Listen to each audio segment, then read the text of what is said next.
ഈ നമ്മുടെ സുരേഷ് ഗോപിയുടെ 'Janaki versus state of Kerala' എന്നുള്ള പടം കണ്ടപ്പോൾ ഞാൻ ആദ്യം ആലോചിച്ചത്, എന്താണ് ഈ സിനിമ ഇത്ര വലിയ വിവാദം ഉണ്ടാക്കിയത് 'ജാനകി' എന്നുള്ള പേരിലെന്ന്. എനിക്ക് ഈ സിനിമ ഫുള്ള് കണ്ടിട്ടും എന്തുകൊണ്ടാണ് വിവാദം ഉണ്ടായതെന്ന് ഒരു ഐഡിയയും കിട്ടിയിട്ടില്ല.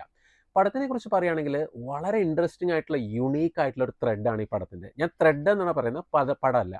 അത് ജാനകി എന്ന് പറയുന്ന ഒരു പെൺകുട്ടി റേപ്പ് ചെയ്യപ്പെടുന്നു. ഇത് സ്പോയിലർ ഒന്നുമില്ല.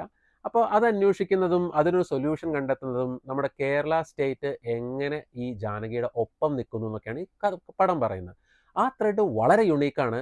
പക്ഷെ അതിൻ്റെ എക്സിക്യൂഷൻ കംപ്ലീറ്റ് ഫെയിലിയർ ആയിട്ടാണ് എനിക്ക് തോന്നിയത്.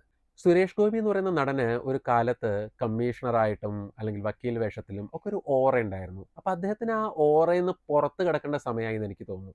ഇതിലെ പല സീനുകളിലും ഓവർ ആക്ടിംഗ് ആയിട്ടും അതുപോലെ ഈ സുരേഷ് ഗോപി എന്നുള്ള ബ്രാൻഡിനെ അങ്ങോട്ട് അടിച്ചേൽപ്പിക്കുന്ന രീതിയിലുള്ള ആക്ടിംഗ് ആയിട്ടാണ് എനിക്ക് തോന്നിയത് സുരേഷ് ഗോപിയുടെ സൈഡിൽ നിന്ന്. സുരേഷ് ഗോപിക്ക് പകരം ഒരു നോർമൽ ആക്ടറാണ് ഇതിൽ അഡ്വക്കേറ്റ് ആയിട്ട് അഭിനയിച്ചിരുന്നെങ്കിൽ ഈ പടം കുറച്ചും കൂടി മെച്ചമായിരുന്നു എന്ന് എനിക്ക് തോന്നുന്നു. അതുപോലെ ഈ റേപ്പ് കേസുകളിലൊക്കെ കോടതി വിചാരണ എന്ന് പറയുന്നത് വളരെ ഡിഫറൻ്റ് ആയിട്ടാണ്. സാധാരണ ഒരു കേസ് പോലെയല്ല. ഇതിലത് ഭയങ്കര ഓവർ ദ ടോപ്പ് ആയിട്ടാണ് ചെയ്തിരിക്കുന്നത്. അതായത് വിക്ടിമിനെ അങ്ങട് വെർബൽ അബ്യൂസ് ചെയ്തുകൊണ്ടും ആൾക്കാരുടെ മുമ്പിലിട്ട് അധിക്ഷേപിച്ചുകൊണ്ടും ഭയങ്കര ഓവർ ആക്കിയിട്ടാണ് ചെയ്തിരിക്കുന്നത്. ഇനി സത്യത്തിൽ അങ്ങനെ തന്നെയാണോ എന്ന് വെച്ചാൽ എനിക്കറിയില്ല. പക്ഷെ കണ്ടിരിക്കുന്ന നമ്മളെ സംബന്ധിച്ചിടത്തോളം ഇങ്ങനെ ഒരിക്കലും സംഭവിക്കാൻ പാടില്ല എന്ന് നമുക്ക് തോന്നും. അതിനർത്ഥം പടം ഭയങ്കര ബോറിംഗ് ആണ്, കണ്ടിരിക്കാൻ വയ്യ എന്നൊന്നുമല്ല. പടം ഇങ്ങനെ ഒരു ഫ്ലോയിൽ പോകുന്നുണ്ട്.